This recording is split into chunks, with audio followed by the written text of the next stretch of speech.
Sheikh, is there any difference about Surah Al-Isra, since we know that a third of the Palestinian descent from Bani Israel reverts, and the Quran say Bani Israel instead of Yahud in Surah Al-Isra? I don't know, denied what you mean by your question, but what I meant by Bani Israel reverting, let me collect my thought here. If you look at the first round, if we're gonna explain the past and the future coherently, if you wanna apply history to mirror current or future events, then you have to be coherent. You can't just manipulate to sell an idea or sell a thought. Allah spoke about Bani Israel.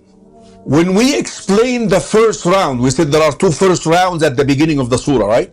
The first round, I'm a pro bono, actually a strong advocate that those two rounds are with the Muslims. The first one was the first generation, and the second is we are the blessed ones, hopefully. If not us, then our children. But from now, obviously, we're contributors, because we're waking up people to that second round. Now, the first round, the Jews were, now Bani Israel, when we say Bani Israel, Jews and Christians, the Jews were expelled, what they call diaspora, the first diaspora. The year 70, and these are historic events, are not made up. The year 70 after Prophet Isa was raised, when they revolted against the Roman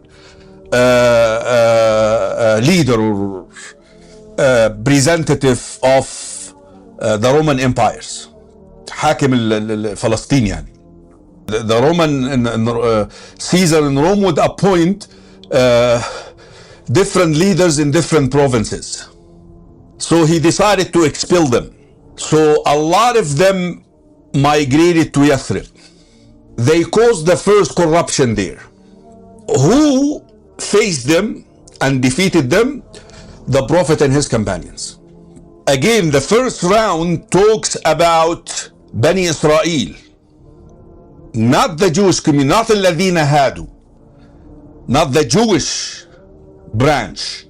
That is why Allah subhanahu wa ta'ala ordained that Umar would complete that cycle 10 years, 12 years after the Prophet sallallahu alayhi wasallam departed. Of course, Abu Bakr initiated the whole campaign of Persia and the Roman armies, but the completion happened at the hands of Umar when he simply entered Baytul Maqdis. So the Prophet sallallahu alaihi wasallam did the first part, which is the Jewish branch. Later on, his successors, his companions, Abu Bakr and Umar, did the other part. So with this, Bani Israel both were defeated. فإذا جاء وعد أولاهما بعثنا عليكم عبادا لنا أولي بأس شديد.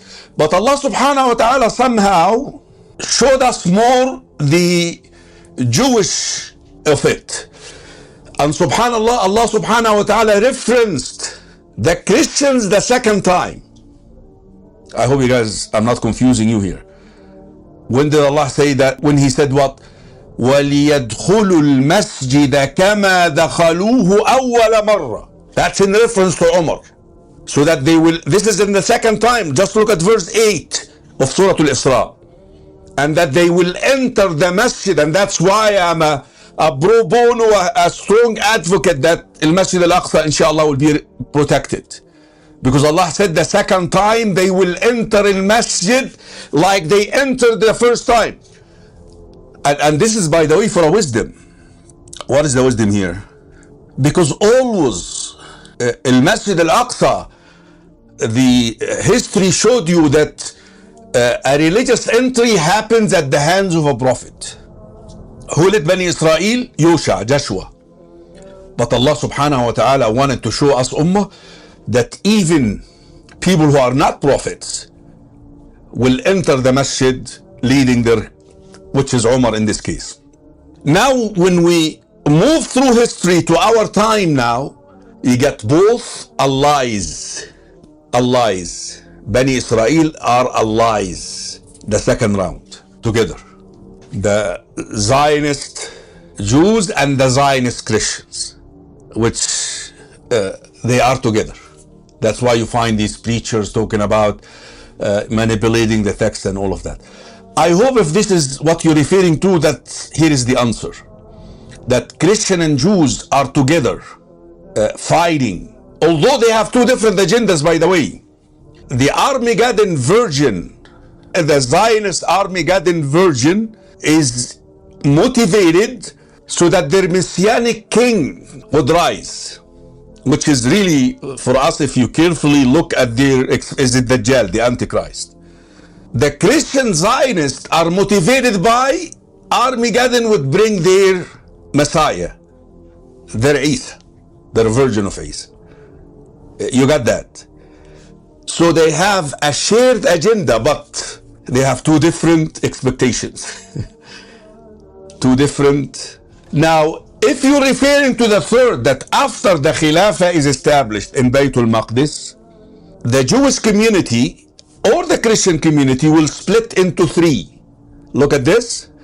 Third, that will accept Islam, because during the time of the first caliph, according to my book, Al-Mahdi wa Khilafat Baytul Maqdis, he will discover the Ark of the Covenant where the Torah is inside it.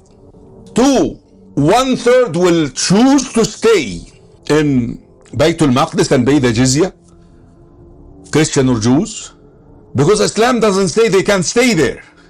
And the other third will accept, will go to Asfahan, which is their future home. I hope I answered the question.